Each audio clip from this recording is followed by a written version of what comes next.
student. Today we will discuss a third theory of capital structure. हम लोग already previous video में आपका जो NI यानी कैपिटल स्ट्रक्चर की जो फर्स्ट थ्योरी थी नेट इनकम थ्योरी उसको डिस्कस कर चुके हैं। सेकंड हम लोगों ने NOI यानी कि नेट ऑपरेटिंग इनकम थ्योरी को भी डिस्कस कर चुके हैं प्रीवियस वीडियो में। तो आज जो हम डिस्कस कर रहे हैं वो थर्ड थ्योरी है आपकी कैपिटल स्ट्रक्चर की, यानी कि पूंजी ढांचे का जो सिद्धांत है उसका ये तीसरा सिद्धांत है। कौन सा थ्योरी है? MM थ्योरी, जिसे मोदी गिलियानी मिलर सिद्धांत कहते हैं, राइट। तो MM का फुल फॉर्म क्या हो गया? मोदी गिलियानी मिलर थ्योरीज, ठीक है। तो ये MM का फुल फॉर्म हो गया। ये थर्ड थ्योरी है। इस थ्योरी में जो है वो आपका NI यानी कि नेट इनकम थ्योरी और नेट ऑपरेटिंग इनकम, इन दोनों को कंसेप्ट को लेकर जो थ्योरी बनाई गई थी वो है आपकी MM थ्योरी, राइट। यानी कि दोनों ही थ्योरी का जो हम प्रीवियस वीडियो में पढ़ चुके हैं उन दोनों थ्योरी को मिलाकर हम कह सकते हैं MM थ्योरी को बनाया गया। इस थ्योरी को समझने के लिए जो हमारे MM सिद्धांतकारी थे यानी कि MM थ्योरी के जो इकोनॉमिस्ट थे उन लोगों ने क्या बताया कि ये थ्योरी को हम दो पार्ट में डिवाइड कर सकते हैं, दो मेथड से हम इसे पढ़ सकते हैं। तो देखिए फर्स्ट क्या कह रहे हैं कि MM theory in the absence of corporate tax, यानी कि पहले हम क्या डिस्कस करेंगे कि MM सिद्धांत में जब निगम कर अनुपस्थित हो, एब्सेंट का मतलब क्या हो गया कि निगम कर नहीं है, ठीक है। यानी कि MM सिद्धांत में निगम करों की अनुपस्थिति के कारण, ठीक है, यानी कि इसमें क्या होगा? कॉर्पोरेट टैक्स आपका नहीं होगा। दूसरा क्या कह रहा है कि MM theory in the presence of corporate tax, यानी कि जो MM सिद्धांत है वो हम क्या पढ़ेंगे जिसमें आपका निगम कर प्रेजेंट है यानी कि उपस्थित है। हमने नेट ऑपरेटिंग इनकम थ्योरी में जब डिस्कस किया था तो वहाँ एक एजम्पशन पड़ी थी, एक मान्यता पड़ी थी कि जो नेट ऑपरेटिंग इनकम थ्योरी थी वो कॉर्पोरेट टैक्स को नहीं मानती थी, इसीलिए हम इस थ्योरी को नेट ऑपरेटिंग इनकम से कनेक्ट कर सकते हैं। ध्यान रखिएगा इस थ्योरी को NOI से कनेक्ट क्यों किया गया, क्योंकि NOI में नेट ऑपरेटिंग इनकम सिद्धांत में आपकी एजम्पशन में मान्यता में जो कॉर्पोरेट टैक्स था उसको ये सिद्धांत नहीं मानता था। जब ये सिद्धांत इस कॉर्पोरेट टैक्स को नहीं मानता था और MM थ्योरी में जब एब्सेंट हो तो हम क्या कह सकते हैं कि इन दोनों सिद्धांत ने, NOI ने और जब MM थ्योरी में कॉर्पोरेट टैक्स एब्सेंट है, ये दोनों का क्या होगा? कंसेप्ट एक होगा। यानी हम कह सकते हैं कि MM सिद्धांत का जो ये पहला पार्ट है, फर्स्ट है मेथड, ये डिपेंड कौन सी थ्योरी पे है? NOI थ्योरी पे डिपेंड है। जबकि MM थ्योरी में in the present of corporate tax, यानी कि जब आपके इस सिद्धांत में MM थ्योरी में जब आपका कॉर्पोरेट टैक्स प्रेजेंट रहेगा, उपस्थित रहेगा, तो ये कौन सी थ्योरी पे डिपेंड करेगा? हमारी फर्स्ट थ्योरी पे, नेट इनकम थ्योरी पे डिपेंड करेगा। क्यों? क्योंकि नेट इनकम थ्योरी ने इनकम टैक्स को नहीं माना था पर कॉर्पोरेट टैक्स को माना था, इसीलिए यहाँ पे भी कॉर्पोरेट टैक्स आपका प्रेजेंट है और नेट इनकम थ्योरी ने भी जो कॉर्पोरेट टैक्स है उसको माना था। चलिए इस थ्योरी के बारे में डिस्कस करते हैं। इस थ्योरी का जो मेन कंसेप्ट है वो ये कह रहा था, if change in capital structure, पहले हम फर्स्ट पार्ट को डिस्कस करेंगे जब एब्सेंट हो corporate tax, and then second discuss करेंगे जब प्रेजेंट हो कॉर्पोरेट टैक्स, राइट। तो चलिए हम लोग डिस्कस कर रहे हैं एब्सेंट ऑफ कॉर्पोरेट टैक्सेस, ठीक है। If the change in the capital structure of the firm, यदि आपके पूंजी ढांचे में कोई भी परिवर्तन आता है तो नो इफेक्ट टू V, यानी कि इसका कोई भी प्रभाव संस्था के मूल्य पर नहीं होगा, द मेन पॉइंट, राइट। उसके बाद में सेकंड बात क्या कह रहा है? यूज़ ऑफ चीपर डेब्ट, अगर आप है बहुत ज़्यादा सस्ते ऋणों का प्रयोग करते हो तो इससे high expectations of equity shareholder की, जो इक्विटी शेयर होल्डर होंगे उनकी जो कह सकते हैं महत्वाकांक्षा बढ़ जाएगी। एक्सेप्टेशन का मतलब क्या हो गया कि वो चाहते हैं कि हमें और ज़्यादा क्या मिलेगा? डिविडेंड मिलेगा। तो इससे कॉस्ट ऑफ इक्विटी कैपिटल क्या हो जाएगी? इंक्रीज हो जाएगी, राइट। तो फर्स्ट ये कह रहा था change in the capital structure, then no effect on V, यानी वैल्यू ऑफ द फर्म पे कोई इफेक्ट नहीं होगा। उसके बाद में हम बात करते हैं अगर बहुत ज़्यादा सस्ते ऋणों का प्रयोग किया गया तो जो शेयर होल्डर होंगी उनकी एक्सेप्टेशन बढ़ जाती है और यानी कि महत्वाकांक्षा बढ़ेगी। तो इससे जो कह सकते हैं कि जो समता पर पूंजी की लागत है यानी कि कॉस्ट ऑफ इक्विटी कैपिटल वो भी इंक्रीज हो जाएगी। ठीक है, तो ये एक कंसेप्ट था। ठीक है, बाद में इस सिद्धांत के बारे में और वो क्या कह रहे थे, वो कह रहे थे कि द मोर यूज ऑफ डेब्ट capital in the capital structure, यानी आप अगर अपने पूंजी ढांचे में बहुत ज़्यादा ऋणों का प्रयोग करते हो तो क्या होगा, of the firm affect KE, यानी कि वो क्या करेगा, जो कॉस्ट ऑफ इक्विटी होगा उसको प्रभावित करेगा, KE को इफेक्ट करेगा, but does not affect overall cost of capital of the firm, यानी कि वो ओवरऑल कॉस्ट ऑफ कैपिटल यानी KO को इफेक्ट नहीं करेगा। ध्यान रखिएगा, जब डेब्ट का आप बहुत ज़्यादा प्रयोग करोगे तो ये KE को तो इफेक्ट करेगा। ठीक है, KE क्या करेगा, KE को यानी कॉस्ट ऑफ इक्विटी कैपिटल को इफेक्ट करेगा, लेकिन ये पूरे ओवरऑल कॉस्ट ऑफ कैपिटल को इफेक्ट नहीं करेगा, यानी KO को कोई भी बढ़ाएगा नहीं और ना कम करेगा। बात करते हैं व्हेन मोर डेब्ट इन यूज्ड, देखिए अगर आपने एक लिमिट से ज़्यादा अपने डिबेंचर का यूज़ किया अपनी कैपिटल स्ट्रक्चर में, पूंजी ढांचे में आपने एक ऋणों को एक लिमिट से भी ज़्यादा क्रॉस करके उसका ज़्यादा उपयोग करने लग गए तो इससे फाइनेंशियल रिस्क होगा, वित्तीय जो जोखिम होगी वो बढ़ जाएगी और जो कॉस्ट ऑफ डेब्ट है यानी कि जो ऋण पत्र की जो लागत होगी, ऋण की जो लागत होगी वो भी बढ़ जाएगी। तो इससे क्या होगा कि जो cost of equity capital decline, इससे क्या होगा, जो अगर आपकी डेब्ट की इंक्रीज हो रही है तो सिंपल है कि जो इक्विटी की जो लागत होगी यानी कॉस्ट ऑफ कैपिटल यानी कि आपकी समता पूंजी की लागत है वो क्या हो जाएगी, डिक्लाइन यानी कम हो जाएगी। इससे बैलेंस में आ जाएगा, again a balance is establish, यानी कि यहाँ पे आपने देखा कि KE यानी इक्विटी की कॉस्ट बढ़ रही थी और यहाँ पे क्या बढ़ रहा है आपका डेब्ट का, तो ये दोनों आपस में क्या करती हैं, एडजस्ट हो जाएगी और अपने बैलेंस में आ जाएगी। लेकिन कौन से बैलेंस में, जहाँ पे कोई इफेक्ट नहीं आता। तो हमने इसका स्टार्टिंग लाइन क्या देखा था कि जो कैपिटल स्ट्रक्चर में अगर कोई भी चेंजेस आता है तो नो इफेक्ट टू V, यानी कि वैल्यू ऑफ द फर्म पे इफेक्ट नहीं डालता। तो क्यों नहीं डालता, इसका मेन कारण क्या बताया कि अगर आप कैपिटल स्ट्रक्चर में डेब्ट को बढ़ाते हैं तो आपका जो इक्विटी की कॉस्ट ऑफ कैपिटल बढ़ेगी। बाद में अगर आप बहुत ज़्यादा कैपिटल स्ट्रक्चर में बहुत ज़्यादा ऋण का डेब्ट का यूज़ करोगे तो इससे कॉस्ट ऑफ डेब्ट बढ़ जाएगी। तो एक बार कॉस्ट ऑफ डेब्ट बढ़ रहा है, एक बार आपका कॉस्ट ऑफ इक्विटी बढ़ रहा है, तो दोनों आपस में क्या हो जाएगी, एडजस्ट हो जाएगी और वापस क्या हो जाएगा, बैलेंस आ जाएगा। इसीलिए सिद्धांत कह रहा है कि कोई इफेक्ट नहीं होता है कि अगर आप कैपिटल स्ट्रक्चर में डेब्ट को बढ़ाएं या नहीं बढ़ाएं तो इससे वैल्यू ऑफ द फर्म पे कोई इफेक्ट नहीं आएगा। तो इस कारण से इस सिद्धांत को बताया।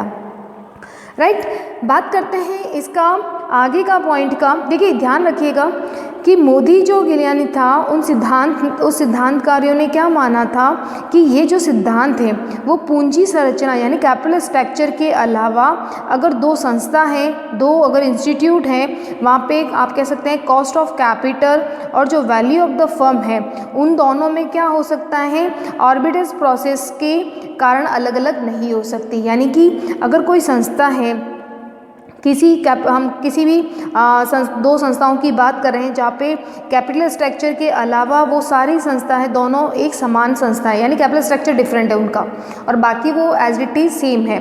तो अगर हम दोनों संस्थाओं में अगर हम बात करें तो उसकी जो पूंजी की लागत होगी और संस्था का जो मूल्य होगा उसमें हम कह सकते हैं जो आर्बिट्रेज प्रोसेस होगी, जो कह सकते हैं अंतःकरण प्रक्रिया होगी, उसको अलग अलग नहीं कर सकते या नहीं हो सकती हैं। यहाँ पे आर्बिट्रेज प्रोसेस का मतलब होता है कि कोई भी सिक्योरिटीज़ जो कह सकते हैं कम मूल्य, जहाँ पे जिस मार्केट में कम मूल्य पे कोई सिक्योरिटी सेल हो रही है, ठीक है, जिसकी प्राइस कम है किसी सिक्योरिटीज़ की, वो उस कम मूल्य वाली बाज़ार से खरीद लेते हैं और इसे क्या करेंगे, जो अधिक मूल्य वाला बाज़ार होगा जहाँ पे उस सिक्योरिटीज़ के प्राइस ज़्यादा है तो कम से हमने ख़रीदा और कहाँ बेच रहे हैं हम, जहाँ पे इसका प्राइस ज़्यादा है, तो इसे कहते हैं आर्बिट्रेज प्रोसेस। ठीक है, बाज़ार में बेचने की जो क्रिया होगी, तो ये भी आर्बिट्रेज प्रोसेस को यहाँ पे इस सिद्धांत में अपनाया है। बात करते हैं आगे सिद्धांत की सेकंड मेथड की। तो सेकंड मेथड क्या कह रहा है कि theory in the present of corporate tax, यानी कि अब क्या कर रहा है, कॉर्पोरेट टैक्स क्या है, प्रेजेंट है। ठीक है, तो ये प्रेजेंट होगा कॉर्पोरेट टैक्स, तो ये कौन से सिद्धांत से रिलेटेड होगा, NI से यानी नेट इनकम सिद्धांत से रिलेटेड होगा। ध्यान रखिएगा, प्रेजेंट है तो NI से रिलेटेड होगा, एब्सेंट होगा तो किससे होगा, NOI से यानी नेट ऑपरेटिंग इनकम से। The base theory of MM that the change in the capital structure do not affect the V यानी value of the firm and overall cost of capital. Same बात कह रहा है जैसे पहले कहा था कि फर्स्ट मेथड में क्या कहा था कि ये भी क्या करता है, अगर कैपिटल स्ट्रक्चर में आपके कोई भी परिवर्तन आता है तो आपके V को और KO को इफेक्ट नहीं करेगा। But it is not true in the present of corporate tax because corporate tax is a real, यानी कि ये सिद्धांत कह रहा है, इस सिद्धांत के बारे में जब ये माना गया कि ये कैपिटल स्ट्रक्चर में चेंज अगर होता है तो ये वैल्यू और KO को इफेक्ट नहीं करेगा।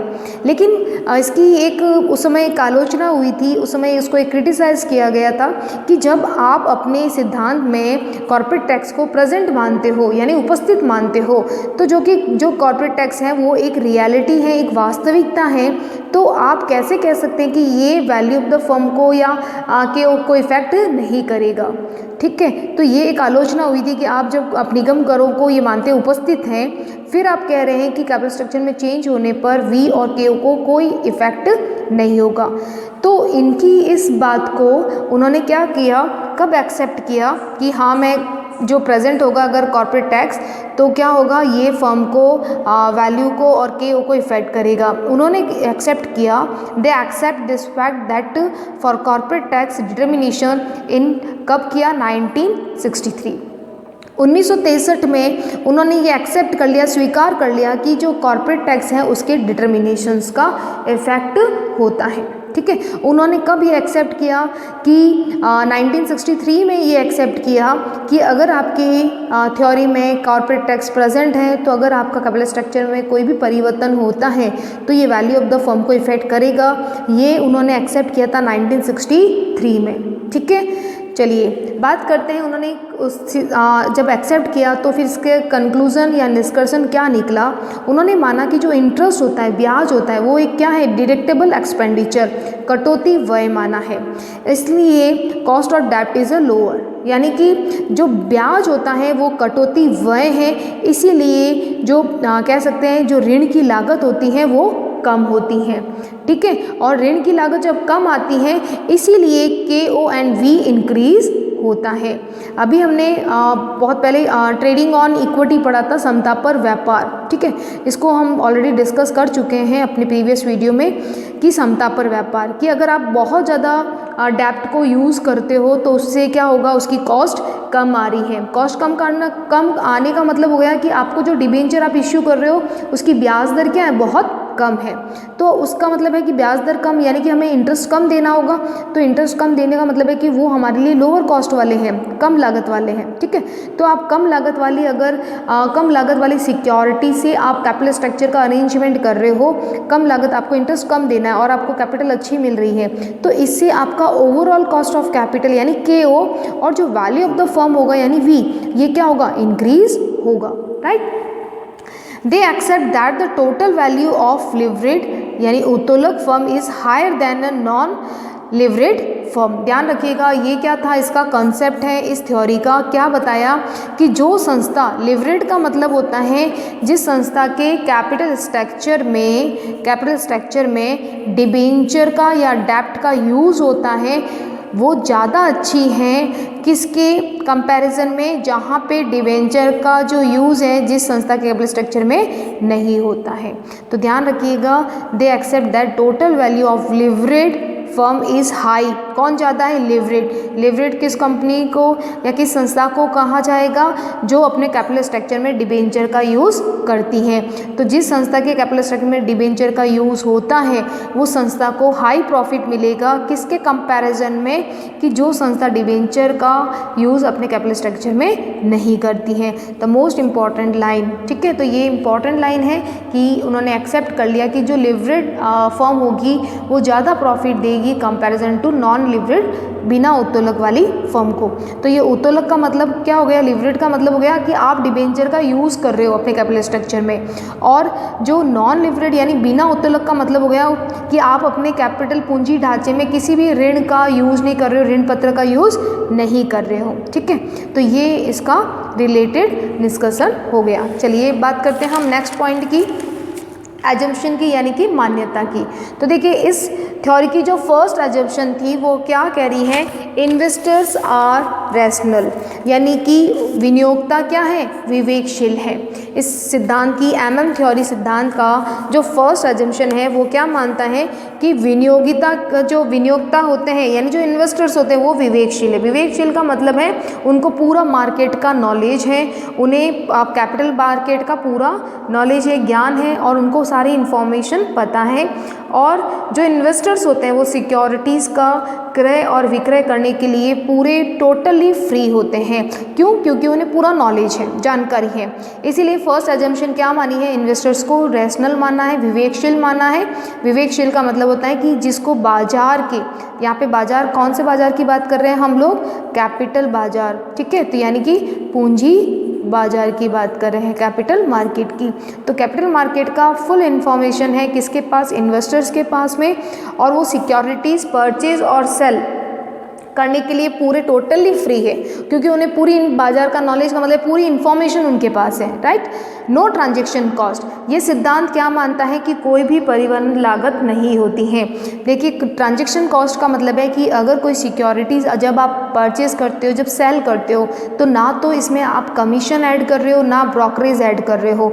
तो कमीशंस हो गया, ब्रोकरेज हो गए, ये सारी क्या कहलाती है, ट्रांजैक्शन कॉस्ट। लेकिन ये सिद्धांत क्या कहता है कि कोई भी ट्रांजैक्शन कॉस्ट नहीं होती है, ना तो कमीशन देना पड़ता है और ना ब्रोकरेज देनी पड़ती है। ब्रोकरेज का मतलब क्या हो गया, दलाली, कि जब आप देखते हैं ना कि सिक्योरिटीज़ आप परचेज करते हैं, दलाल होता है, ब्रोकर होता है। ठीक है, तो ये कहता है कि आप अपनी प्रतिभूतियों को बेचने और खरीदने के लिए कोई भी कमीशन, कोई भी दलाली का प्रयोग नहीं करते हो, ऐसा ये सिद्धांत मानता है। राइट, नो कॉर्पोरेट टैक्स, निगम कर का ना होना।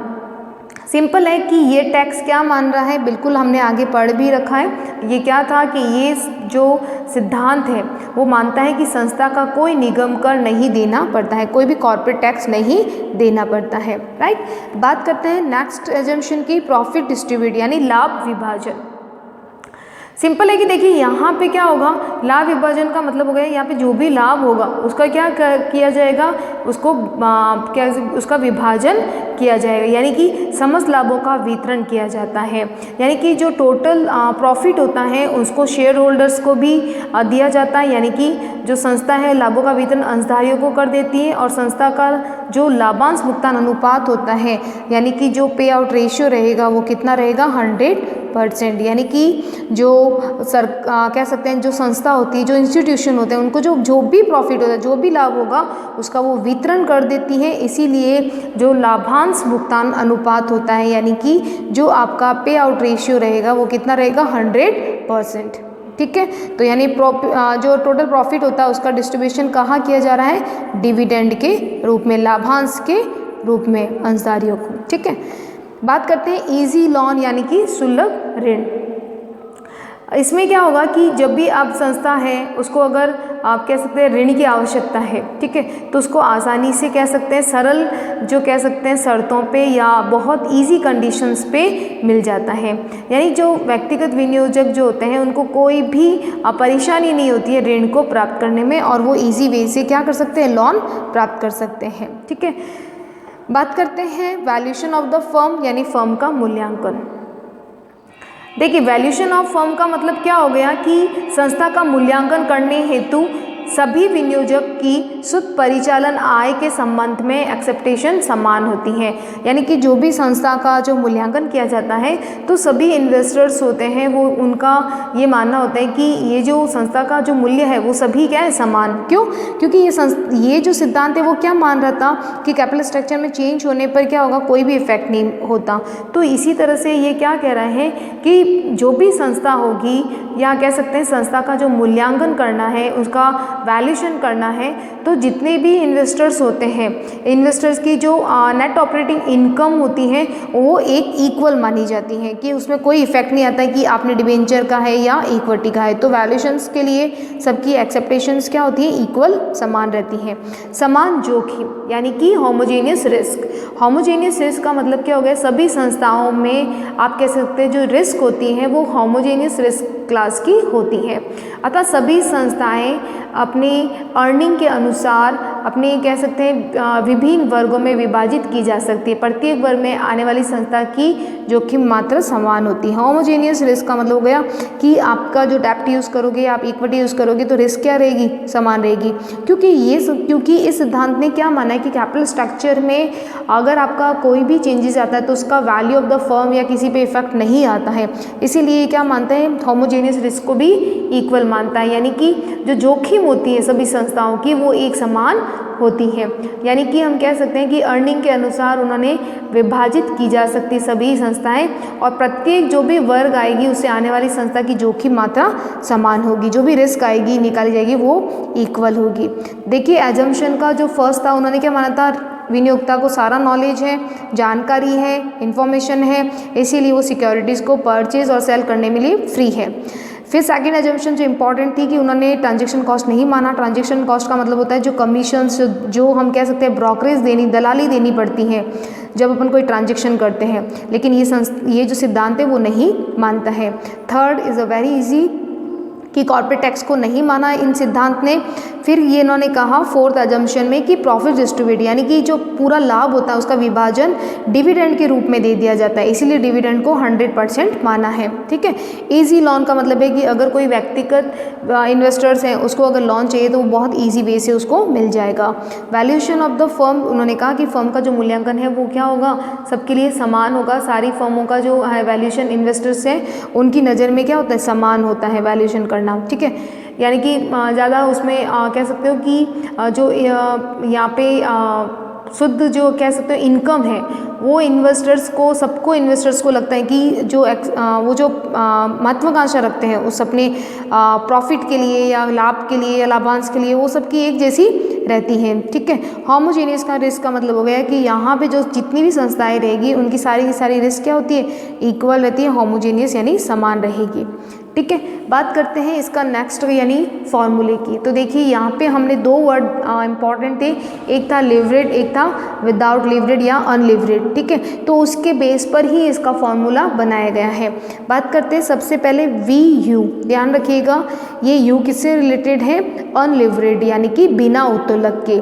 बिना उत्तोलक का मतलब क्या हो गया, जिस कैपिटल स्ट्रक्चर में डिबेंचर का यूज़ नहीं होता। राइट, उसका क्या होगा फॉर्मूला, अगर हमें अनलिवरेड निकालना है फर्म का वैल्यू तो EBIT 1 - T क्या हो जाएगा, EBIT और क्या हो जाएगा 1 - T का मतलब जो आपका टैक्स रेट दे रखा होगा, और KE का मतलब क्या होता है, कॉस्ट ऑफ इक्विटी, यानी कि इक्विटी की जो कॉस्ट होती है उसके बारे में। ठीक है, इसको हम सॉल्व करेंगे तो ये हमारा निकल जाएगा वैल्यू ऑफ अनलिवरेड फर्म का। ठीक है, जब ये आप फर्स्ट स्टेप क्लियर कर लेंगे, आप ये पहला निकाल लेंगे अनलिवरेड फर्म, तो इससे हम लिवरेड फर्म का निकाल सकते हैं। तो वैल्यू ऑफ लिवरेड फर्म जिसे हम किससे डिनोट कर रहे हैं, आपके I से। ठीक है, चलिए VI का मतलब हो गया V जो value of the firm I थी आपकी, ठीक है, प्लस आपका DT का क्या हो जाएगा, जो आपका टैक्स है। ठीक है, अमाउंट ऑफ डेब्ट, और इसको किससे मल्टीप्लाई कर रहे हैं, टैक्स रेट आपकी रेट से। ठीक है, तो यहाँ पे VI का मतलब हो गया वैल्यू ऑफ लिवरेड फर्म। ठीक है, और यहाँ पे क्या हो जाएगा आपका ये VU होगा, यानी कि VU + DT। ठीक है, यानी कि हम इसको क्या कहेंगे, वैल्यू ऑफ लिवरेड फर्म। ठीक है, और VU का मतलब क्या हो गया, जो यहाँ से आंसर आया आपका उसको यहाँ रखेंगे, यानी कि वैल्यू ऑफ अनलिवरेड को रखेंगे। ठीक है, और प्लस D का मतलब हो गया जो डिबेंचर का अमाउंट है उसको किससे मल्टीप्लाई करना है, टैक्स रेट से। ठीक है, टैक्स रेट से जब मल्टीप्लाई करेंगे तो हमारा क्या आ जाएगा, जो कॉर्पोरेट टैक्स दे रखा होगा उससे मल्टीप्लाई करेंगे तो ये हमारा VI आ जाएगा। और VI जो है वो ज़्यादा आता है किसके कंपैरिजन के, वी यू के कंपैरिजन में। ठीक है, तो दो फॉर्मूले हैं, वी यू पहले सॉल्व करना है वैल्यू ऑफ अनलिवरेड फर्म का, देन ये निकल जाएगा हमारा, तब हमारा ये फॉर्मूला वी आई यानी कि लिवरेड फर्म का निकलेगा। क्यों? क्योंकि देखिए इसमें वी यू को हमें ऐड करना है, जब यहाँ से फर्स्ट से ये आंसर आएगा तब हम इसे plus debenture multiply tax rate से कर देंगे, राइट। तो ये इसका क्या था, फॉर्मूला था। बात करते हैं एक एग्जाम्पल से। एग्जाम्पल देखिए, एक आर है और एक एस है। आर और एस एक फर्म है, तो आर जो है वो अनलिवरेड है यानी बिना उत्तोलक है, और एस क्या है, लिवरेड फर्म है। लिवरेड फर्म का मीन्स क्या हो गया, जो डिबेंचर यूज़ करता है, और अनलिवरेड का मतलब क्या हो गया, जो डिबेंचर का यूज़ नहीं करता। तो यहाँ पे इसने लिवरेड में कितने डिबेंचर का यूज़ किया है, 5 लाख के डिबेंचर है जो कि 10% से है। ठीक है, तो ये डिबेंचर आ गया। EBIT हमको चाहिएगा फॉर्मूले में, वो कितना है, 2 लाख है। KE दे रखा है कॉस्ट ऑफ इक्विटी का 12%, कॉर्पोरेट टैक्स दे रखा है 40%। फर्स्ट फार्मूला अप्लाई करेंगे VU का यानी कि वैल्यू ऑफ अनलिवरेड। फार्मूला क्या है, EBIT 1 - T upon KE। EBIT कितना है क्वेश्चन में, 2 लाख। ठीक है, 1 तो हमें एज इट इज़ लिखना है, माइनस टैक्स रेट कितना है, 40%। कितना था टैक्स, 40%, तो हमने यहाँ पे लिख दिया 0.40, डिवाइड करना है 12% से, तो क्या हो जाएगा 1 माइनस 0.40 को माइनस करेंगे तो क्या आएगा 0.6। 2 लाख मल्टीप्लाई 0.6 डिवाइड, ये परसेंटेज है इसलिए हमने क्या किया 0.12। जब आप इसे सॉल्व करेंगे तो आंसर आ जाएगा हमारा 10 लाख। कितना आएगा, 10 लाख। और ये क्या, कौन सी अमाउंट है, अनलिवरेड यानी बिना उत्तोलक वाली फर्म का। बात करते हैं वैल्यू ऑफ लिवरेड फर्म का, तो जो 10 लाख फॉर्मूला क्या था, VU यानी अनलिवरेड वैल्यू फर्म का प्लस डी का मतलब वो debenture amount and T means tax rate. 10 lakh जो अभी आंसर आया हमारा, ठीक है, तो 10 लाख को हमने यहाँ पे लिखा आपका 10 लाख प्लस किया डिबेंचर की अमाउंट कितनी थी क्वेश्चन में, 5 लाख मल्टीप्लाई टैक्स रेट कितना था 40%, तो 5 लाख लिखा और मल्टीप्लाई हमने 40% किया, तो 10 लाख प्लस इसको सॉल्व करने के बाद में क्या आ जाएगा आपका 2 लाख, तो 10 लाख प्लस 2 लाख कितना हो जाएगा 12 लाख। तो लिवरेड जो फर्म रहेगी उसका कितना है, आपका लिवरेड फर्म की वैल्यू कितनी है 12 लाख, जबकि अनलिवरेड की कितनी थी 10 लाख। तो किसकी ज़्यादा है, जिसकी लिवरेड फर्म थी। तो लिवरेड फर्म किसकी थी, एस की थी। इस मीन्स क्या है कि एस की जो वैल्यू है फर्म का वो ज़्यादा है किसके कंपैरिजन में, आर से। तो ये एक्सेप्ट किया था MM थ्योरी ने भी, और ये इसका कंक्लूजन भी निकल गया कि लिवरेड फर्म का है वैल्यू ज़्यादा है कंपैरिजन टू किसके, आपके अनलिवरेड फर्म्स के। ठीक है, इस सिद्धांत की बहुत सी ऐसी कुछ कह सकते हैं, इस सिद्धांत को अभी हमने 2 पार्ट में डिवाइड किया, उसके बाद में इसकी कंसेप्ट को देखा, और इसके बाद में हमने देखा कि कुछ इसके एजम्पशन थी, कुछ फॉर्मूले थे। अब इसकी कुछ कह सकते हैं कि सीमाएं कह सकते हैं हम लोग, आपकी क्या हो जाएगी सीमाएं, लिमिटेशंस। चलिए देखते हैं MM सिद्धांत की सीमाएं। सबसे पहली इसकी जो आप कह सकते हैं जो लिमिटेशंस है, डीमेरिट्स है, वो है रिस्क की यानी कि जो जोखिम बोध है उसकी। ठीक है, यानी इसने रिस्क जो है उसको डिफरेंट माना है। ये क्या मानता है कि जो कॉर्पोरेट जो लिवरेड होता है यानी कि जो निगम उत्तोलक होते हैं उसको हम पर्सनल लिवरेड में इसने सब्स्टिट्यूट कर दिया था, यानी कि प्रतिस्थापन कर दिया, यानी कॉर्पोरेट लिवरेड और पर्सनल लिवरेड को इसने एक माना था इस सिद्धांत ने। जबकि आप जानते हैं कि कॉर्पोरेट लिवरेड होता है यानी जो संस्था जो होता है संस्था का, उसमें हम कह सकते हैं कि इंटरेस्ट रेट होती है वो भी कम होती है, लिमिटेड लायबिलिटीज़ होती हैं। जबकि एक पर्सनल लिवरेड की बात करते हैं उसमें हाई इंटरेस्ट रेट मिलता है, अनलिमिटेड लायबिलिटीज़ होती हैं। यानी कि एक संस्था का जो एक विनियोक्ता का जो दायित्व होता है शेयर होल्डर्स के रूप में वो लिमिटेड होता है, जबकि अगर हम पर्सनल लिवरेज की बात करते हैं, व्यक्तिगत ऋण की बात करें, तो उसका जो लिमिटेशंस होता है वो बिल्कुल लिमिटेड नहीं रहकर वो अनलिमिटेड रहेगा। सिंपल सी लैंग्वेज में से क्या कहेंगे कि जो रिस्क होती है उस रिस्क के पॉइंट में क्या बताया कि जो निगम उत्तोलक होते हैं उसको उसने प्रतिस्थापन कर दिया किससे, व्यक्तिगत ऋण से या व्यक्तिगत लिवरेज से। ठीक है, तो इसका मतलब है कि ये क्या मानता है कि ये दोनों जो कॉर्पोरेट लिवरेज है और पर्सनल लिवरेज है वो एक है, जबकि ऐसा नहीं होता। क्यों नहीं होता? क्योंकि जो व्यक्तिगत होता है उसमें अनलिमिटेड लायबिलिटीज़ होती है, हाई इंटरेस्ट रेट होता है, जबकि कॉर्पोरेट में लिमिटेड लायबिलिटीज़ होती हैं। ठीक है, जहाँ तक आपका शेयर है वहाँ तक आपकी लायबिलिटीज रहेगी। ठीक है, दायित्व रहेगा, और जो ब्याज की दर होती है वो भी क्या होती है? निम्न होती है।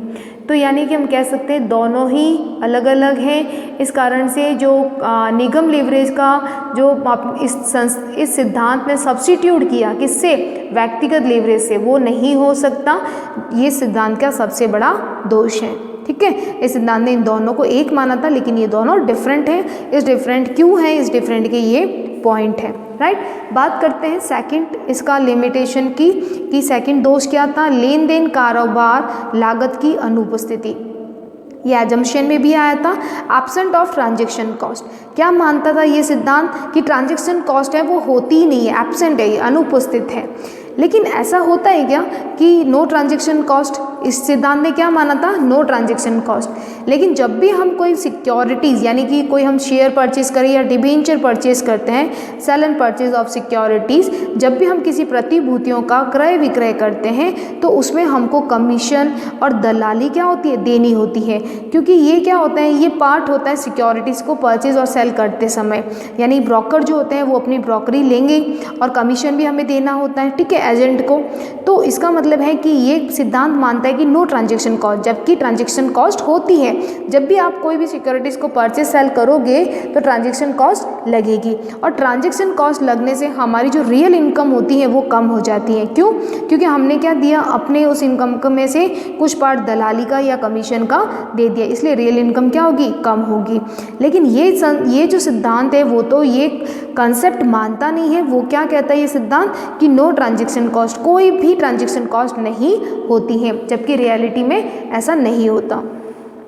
बात करते हैं इंस्टीट्यूशनल रेस्ट्रिक्शंस की, यानी कि इसकी जो थर्ड लिमिटेशन थी वो ये सिद्धांत मानता है कि बहुत ज़्यादा रेस्ट्रिक्शंस होता है, यानी कि बहुत सी ऐसी संस्थाएं होती है, जैसे हम बात करें LIC की या UTI की या कॉमर्शियल बैंक की, वो उसमें आप कह सकते हैं व्यक्तिगत लीवरेज अपनाने के लिए बिल्कुल फ्री नहीं होते हैं।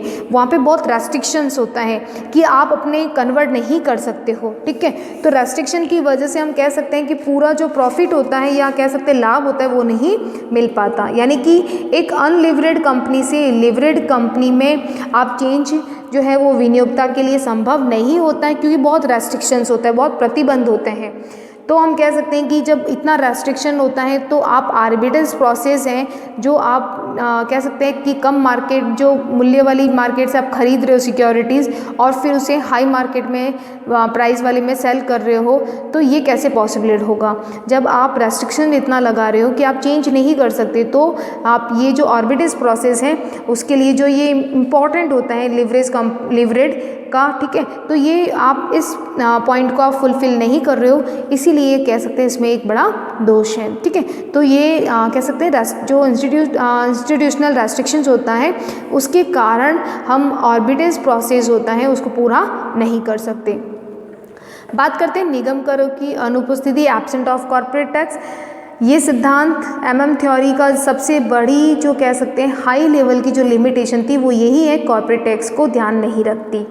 ये मानती है कि जो भी डिबेंचर्स होते हैं, ठीक है, उनको ब्याज दर जो है वो कटौती व्यय होता है। आप जानते हैं कि ये सिद्धांत क्या मानता है कि कॉर्पोरेट टैक्स नहीं होता, जबकि क्या होता है, जबकि हमें पता है कि जो इंटरेस्ट मिलता है डिबेंचर को वो एक क्या होता है, डिडक्टेबल एक्सपेंडिचर होता है, कटौती योग्य व्यय होता है, जो कि आप कह सकते हैं समता पर जो समता पर जो हम डिविडेंड देते हैं वो आप कह सकते हैं डिडक्टेबल एक्सपेंडिचर नहीं होता है। ठीक है, तो इसीलिए हम कह सकते हैं कि जो लिवरेड फर्म होती है उसको ज़्यादा बेनिफिट नहीं होता। ठीक है, इसीलिए लोग जो हैं वो लिवरेड कंपनी को अधिक ज़्यादा पसंद करते हैं कंपैरिजन टू किसके, अनलिवरेड कंपनी के। ठीक है, तो ये हो गया कि जो एब्सेंट ऑफ कॉर्पोरेट टैक्स होता है, जबकि ये सिद्धांत की सबसे बड़ी आलोचना थी, क्योंकि कॉर्पोरेट टैक्स क्या एक रियलिटी है, एक वास्तविकता है। क्यों वास्तविकता है? क्योंकि इंटरेस्ट को हम क्या मानते हैं, डिडक्टेबल एक्सपेंडिचर यानी कि कटौती योग्य व्यय, और जिसके कारण ही एक बहुत ज़्यादा लिवरेड कंपनी है वो अनलिवरेड कंपनी से ज़्यादा बेटर होती है। ठीक है, तो ये इसकी क्या थी, ये इसकी सबसे बड़ी आलोचना थी। तो ये इसका लिमिटेशन कह सकते हैं या इसकी आलोचना कह सकते हैं MM सिद्धांत की, जो कि फर्स्ट थी आपका रिस्क। ठीक है, और सेकंड क्या था, जो रिस्क है वो उनका पैटर्न है, उनको एक माना था इन्होंने, और सेकंड था कि ट्रांजैक्शन कॉस्ट है वो होती नहीं है। ठीक है, इसको एब्सेंट माना। और फिर है कि रेस्ट्रिक्शंस बहुत ज़्यादा होते हैं, जबकि आर्बिट्रेज प्रोसेस के लिए इंपॉर्टेंट होता है, जो रेस्ट्रिक्शन है वो नहीं होना चाहिए था, लेकिन यहाँ पे इस सिद्धांत ने रेस्ट्रिक्शन माना था। और फोर्थ है एब्सेंट ऑफ कॉर्पोरेट टैक्स, यानी कि जो आप कह सकते हैं निगम कर है उसको अनुपस्थित माना था। तो ये जो सिद्धांत था MM थ्योरी, ये लिवरेड और अनलिवरेड फर्म्स के रिलेशन से या कह सकते हैं उसके रिलेशंस को बताता है, उत्तोलक या बिना उत्तोलक के। तो ठीक है, ये हमारा सिद्धांत था जिसमें हमने इसकी थ्योरी का डिस्कस किया। ठीक है, ओके, थैंक यू।